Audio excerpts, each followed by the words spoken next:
Bonjour à toutes et à tous et bienvenue sur ma chaîne YouTube. Aujourd'hui, j'aimerais vous parler du thème de la fatigue liée au deuil, car je trouve qu'il n'est pas souvent évoqué. On pense que la fatigue, elle est présente effectivement quand on vient de perdre un être cher et quand on traverse notre souffrance intérieure et qu'on doit faire face à tout ce qui est organisationnel, parce qu'il faut quand même continuer à garder de l'énergie pour faire tout ce qu'on a à faire au niveau administratif. Et pourtant, une fois que tout est terminé, on pense que ça y est, on récupère notre pleine capacité intellectuelle ou corporelle, mais en fait, il n'en est rien, hein. Il faut bien plusieurs mois, voire 2 ans, 3 ans après le décès de la personne, de l'être que nous avons perdu, pour récupérer ne serait-ce qu'une petite partie de notre vitalité que l'on avait avant de perdre l'être aimé. Vous imaginez, je veux dire, la souffrance qui vous a traversé. Je veux dire, les nuits sont perturbées, le système digestif est perturbé, c'est des douleurs musculaires, le corps devient douloureux, sans doute également que ça réveille aussi des mémoires passées, d'accord, que l'on avait enfouies mais qui se réveillent liées à la perte de l'être cher. Et encore une fois, tout dépend du lien que vous aviez avec la personne que vous avez perdue, si c'était un mari, si c'était un frère, une sœur, si c'était un enfant. Il y a tout qui se réactive. Donc c'est aussi pour ça que le corps met plus de temps, il a besoin de beaucoup plus de temps aussi, il a besoin de beaucoup plus de temps pour se rétablir. Alors, donc, je trouve qu'effectivement, l'on parle très peu de la fatigue liée au deuil qui perdure dans le temps. C'est pourquoi je souhaitais faire cette vidéo pour que l'on évoque ensemble cette donnée qui me semble importante de relater. Car cela a un impact significatif dans la vie de la personne, car nous devons quand même continuer d'avancer et d'interagir avec notre environnement.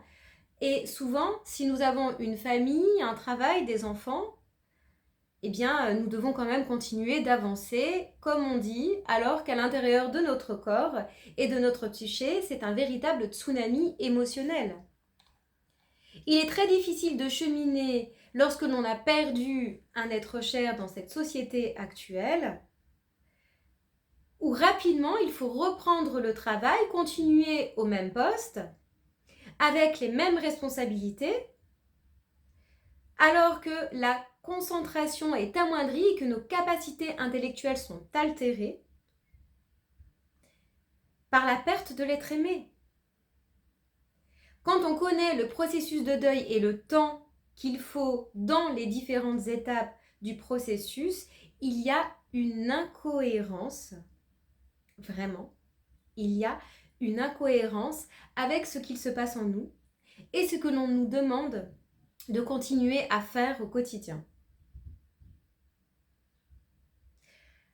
Ça ne va pas du tout avec le processus de deuil qui demande du temps. Qu'est-ce que l'on entend par temps?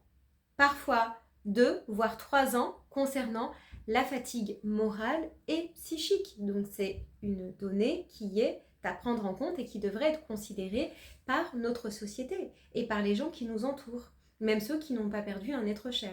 Donc c'est fondamentalement important, je le redis et je le répète, de connaître le processus de deuil, et tant qu'il y aura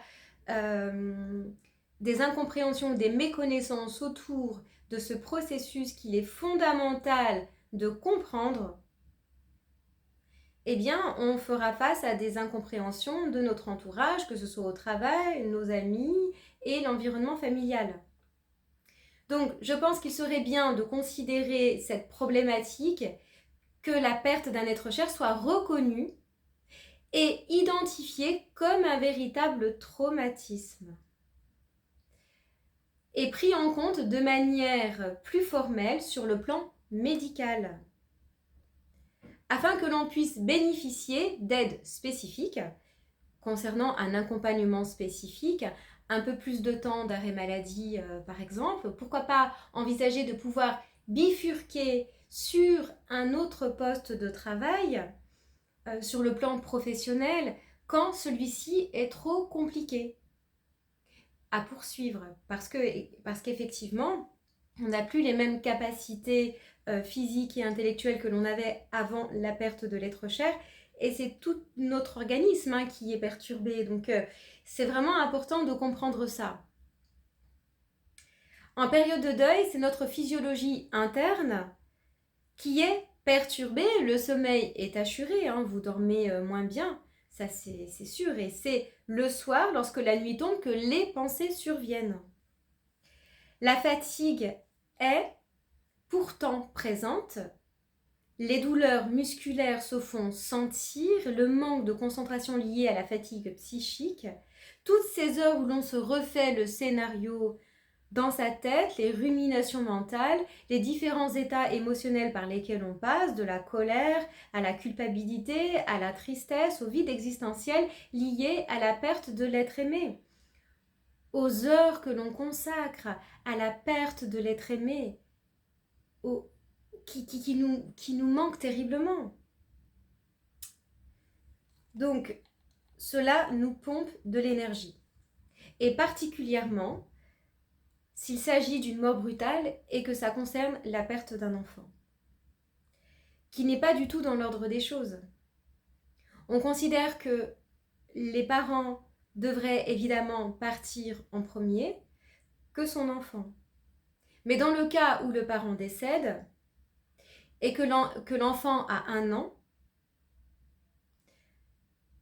eh bien, le deuxième parent doit subvenir aux besoins de son ou ses enfants. C'est particulièrement difficile. Comment faire ? Si la personne dispose d'une famille fiable pour l'aider ou l'accompagner dans cette terrible épreuve et souffrance que le parent traverse, eh bien, même aussi difficile que ça soit, il est mieux de pouvoir être entouré, évidemment. Mais dans le cas où le parent se retrouve seul, sans famille, ni amis, ni entourage, qui lui permettent de l'accompagner et de l'aider, qui lui permettent de continuer son parcours de vie et d'autant plus conséquent, c'est-à-dire qu'il se retrouve dans une situation compliquée où il doit continuer à cheminer malgré tout, de continuer seul avec sa souffrance intérieure et de continuer d'avancer, de continuer de travailler pour nourrir sa famille, malgré le véritable tsunami émotionnel qu'il traverse intérieurement. C'est hyper violent. Donc c'est pourquoi je pense que notre société devrait agir et œuvrer dans une véritable reconnaissance et la mise en lumière de ce que ça implique et comment ça vient nous impacter dans notre vie. D'accord ? Car c'est toute une famille qui est touchée, c'est pas seulement la personne qui a perdu un être cher, évidemment. Là, si on prend le cas d'un parent qui décède, eh bien c'est le parent et les enfants aussi qui sont touchés. D'accord ? Mais il y a tout l'entourage et toutes les interactions, les enfants qui vont à l'école, l'adulte qui doit reprendre son travail. Donc je pense qu'il est véritablement fondamental que la société s'y intéresse un peu plus et qu'il y ait des choses qui soient mises en place spontanément auxquelles on aurait droit pour pouvoir continuer d'avancer, pouvoir bénéficier d'aide à domicile pour nous permettre de cheminer et d'avancer en fonction de ce processus de deuil et des fluctuations internes. Lorsque l'on est épuisé par la terrible perte auquel nous devons faire face, se rajoute en plus tout ce qu'il y a autour qui vient davantage nous épuiser. Donc non seulement on doit faire face à la souffrance intérieure, mais on doit aussi faire face à la réalité de la vie de famille et de tout ce que l'on doit faire au quotidien. Donc c'est tout ça qui nous épuise. On n'a déjà plus d'énergie et on doit trouver non seulement une énergie qui sort de je ne sais d'où pour pouvoir continuer à pallier.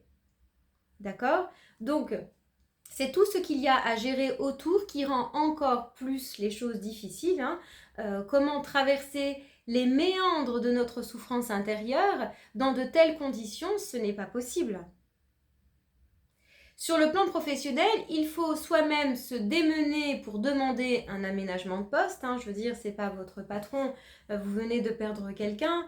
c'est pas de leur faute, hein, mais je veux dire, il faudrait qu'il y ait des choses qui puissent être mises en place sur tous les plans, hein, que ce soit dans la sphère familiale, dans la sphère professionnelle, dans la sphère personnelle, pour que l'on puisse être accompagné et considéré et être considéré dans notre véritable souffrance. Parce qu'une fois que l'on a perdu quelqu'un, les funérailles ont lieu. Une fois que tout est acté, on doit retourner à notre vie active comme si de rien n'était. Or, on est loin du compte, vraiment. Donc, sur le plan professionnel, il faut soi-même se démener, c'est ce que je disais, peut-être envisager un mi-temps thérapeutique pour nous permettre de reprendre le travail et de pouvoir garder son emploi. Donc, un mi-temps thérapeutique organisé sur 1 an, 2 ans, 3 ans pour permettre à la personne de reprendre une activité professionnelle et de garder, de maintenir son salaire et de continuer à cheminer en fonction de ses fluctuations internes. Hein. D'accord ? Parce que il faudrait que des travailleurs sociaux ou autres corps de métier soient formés dans l'accompagnement des personnes endeuillées et il y a une connaissance bien précise de ce que c'est que le processus de deuil pour pouvoir accompagner au mieux les personnes qui ont perdu un être cher. Donc une connaissance précise aussi du lien que l'on avait avec l'être aimé. D'accord ? Donc parfois il arrive que des personnes préfèrent reprendre le travail pour moins broger, d'accord, pour moins ruminer. Donc on est dans notre activité professionnelle, donc on s'affaire au quotidien, d'accord, mais on sait très bien aussi que quand on rentre le soir et qu'on se retrouve seul chez soi, si on est seul, et même si on est entouré, ça revient, d'accord, surtout le soir, avant de se coucher. Les ruminations mentales, les pensées, la souffrance corporelle et psychique est mis peut-être de côté pour nous permettre de faire ce qu'on a à faire le temps de sa journée. Mais ensuite, les fluctuations internes perdurent et continuent. C'est un véritable cheminement intérieur. Ça prend du temps. Plusieurs années. On n'en est pas à quelques semaines. Donc j'insiste là-dessus.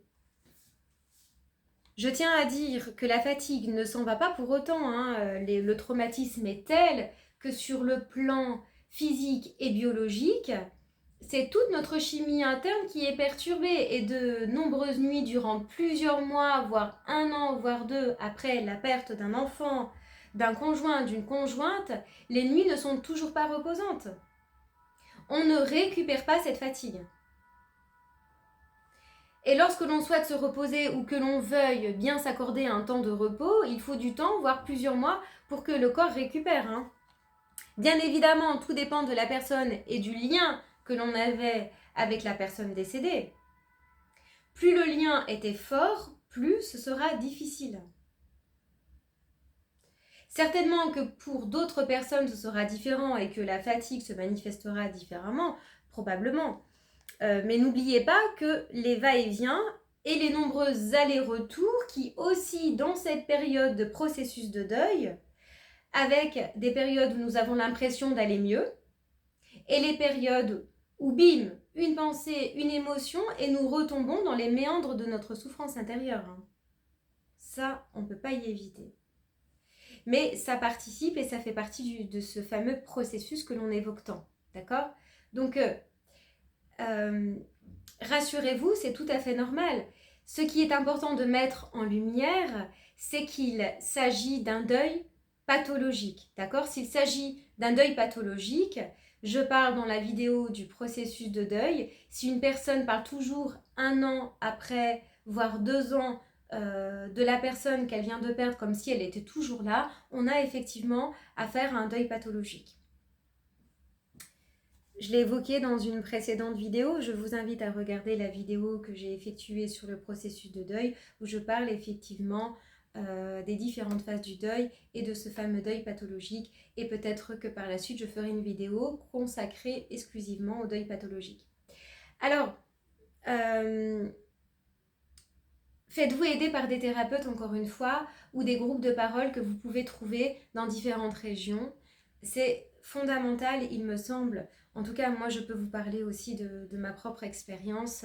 qui m'a été très bénéfique d'être accompagnée individuellement par un thérapeute, mais aussi en parallèle de faire partie d'un groupe de parole auprès d'associations où vous payez vraiment qu'une toute petite participation financière pour, je veux dire, aller à la rencontre de votre souffrance intérieure. Vous êtes là, vous évoquez ce qui est là, présent pour vous, ou parfois dans une société où les gens veulent plutôt nous donner des conseils parce qu'il y a une maladresse, encore une fois une méconnaissance autour du processus de deuil, donc c'est pas méchant de leur part, mais il me semble que pour trouver un cheminement plus apaisé, et encore une fois, on ne fait pas son deuil. La perte, c'est la perte. Vous venez de perdre quelqu'un et vous ne retrouverez plus jamais cette personne. Cette personne est morte de toute façon. Mais par contre, vous pouvez, si vous vous intéressez à la vie après la mort, rentrer en lien avec cette personne à un autre niveau, sur un plan un peu plus subtil. Pour ceux qui y croient, bien sûr. Donc, longtemps après le deuil, la fatigue perdure, la fatigue n'est toujours pas évacuée. Dites-vous aussi que c'est normal, donc respectez votre sommeil. Si vous avez besoin de vous reposer, malgré les différentes tâches que vous avez à faire, si vous avez une vie de famille, c'est sûr que c'est compliqué, on doit quand même faire les choses, mais bon, si votre maison n'est pas parfaite, si tout n'est pas nickel, si tout n'est pas propre, comme vous le feriez en temps normal, accordez-vous quand même, je veux dire, du temps pour vous reposer, même si votre ménage n'est pas fait. Même s'il n'est pas fait comme vous voudriez qu'il soit fait, d'accord ? C'est important de se respecter, surtout particulièrement dans cette période. Donc la dépression est inévitable dans le processus de deuil, ce qui nous amène dans une énergie basse. Il ne faut pas bannir la dépression dans le deuil, qui est une dépression liée à la perte et qui fait partie du processus de deuil. Donc attention, tout de même, si cela perdure au-delà d'un certain temps, j'en ai également parlé dans la vidéo où j'évoque les différentes étapes du processus de deuil. Je vous mettrai le lien en dessous de cette vidéo par ailleurs pour ceux qui souhaitent la regarder. Mais voilà, la dépression, on ne peut pas l'éviter dans la perte d'un être cher lorsque l'on vient de perdre l'être que nous aimions le plus au monde. Mais voilà, il y a des étapes. Alors, c'est pas si je suis pas dans cette étape exclusivement, donc ça veut dire que je fais un deuil pathologique. Je veux dire, c'est une moyenne. Mais ce que je veux dire, c'est que si au bout de 2 ans, effectivement, on parle de la personne comme si elle était toujours là, il faut quand même se poser un minimum de questions. Bien que je sais vraiment que c'est difficile, que c'est extrêmement difficile, que c'est un véritable traumatisme intérieur et qu'on chemine tous à des niveaux différents. Mais il y a quand même, voilà, un processus qui s'opère en chacun de nous. Donc, en fonction de là où on en est, voilà, on sait que voilà, au-delà d'un an, 2 ans, je veux dire, si on pense que la personne est toujours présente ou qu'on parle d'elle vraiment dans un déni profond et qu'on ne veut rien entendre, oui, effectivement, on a affaire à un deuil pathologique. Donc là, je pense que l'entourage devrait accompagner cette personne à consulter et encore une fois, trouver le bon thérapeute qui soit spécialisé dans le processus du deuil pour qu'il ait une connaissance qui me semble importante pour permettre de bien accompagner la personne endeuillée. Alors, pour terminer, je dirais que cette fatigue liée à la perte n'est pas assez reconnue. Comme je vous le disais au tout début de cette vidéo, on nous demande d'être opérationnel une fois les funérailles terminées, de reprendre sa vie telle que nous le faisions auparavant dans la perte de l'être aimé, ce qui est impossible. Il faut minimum 2 ans avant de retrouver un semblant de vitalité lorsque l'on vient de perdre un être cher. Donc et ce, même si l'on reste chez soi, hein, je veux dire, si l'on n'a pas repris le travail, si l'on est chez soi, ça ne veut pas dire qu'on se la coule douce ou que effectivement, on pourrait penser qu'on se repose parce qu'on ne travaille pas, on n'a pas sa journée de travail dans les pattes, donc on pourrait penser qu'on récupère plus. Non, le processus continue d'obtempérer intérieurement et la souffrance ne nous quitte jamais. Elle ne nous quitte pas. Que l'on soit au travail ou chez soi, elle est toujours là. Même, voilà, si on pourrait penser qu'on se repose, le fait d'être chez soi et de pouvoir avoir un temps de calme et de repos nous permet de mieux cheminer avec ce qu'il se passe en nous et à l'intérieur de nous, mais la souffrance est toujours présente, hein. Ce n'est pas parce qu'on est chez soi qu'on est tranquille et qu'on ne souffre plus, hein. On est loin du compte, hein. Et donc, voilà, cette notion de temps est à mon sens importante de rappeler, d'accord? Le temps est important. Donc, je pense qu'on est tous, à un moment donné de notre vie, un jour ou l'autre, confrontés à la perte d'un être cher. Donc, il y en a manifestement plus tôt que d'autres. Quand ça vous arrive, on se retrouve très rapidement confronté à un entourage et à une société qui n'est pas du tout en adéquation avec le processus de deuil. Voilà. Donc, moi, c'est quelque chose que j'aimerais mettre en lumière et je pense que c'est important qu'on le sache et qu'on l'entende.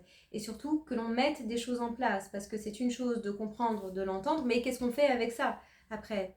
D'accord? Parce qu'on est seul face à notre souffrance intérieure à continuer à cheminer avec ce qu'il se passe en nous et il y a une réalité extérieure que l'on ne peut pas considérer. D'accord? On continue de faire comme on peut, mais ça ne va pas du tout avec ce qu'il se passe intérieurement en nous dans cette période aussi difficile soit-elle. En tout cas, je vous remercie de m'avoir écouté et je vous dis à très bientôt pour une prochaine vidéo. Merci.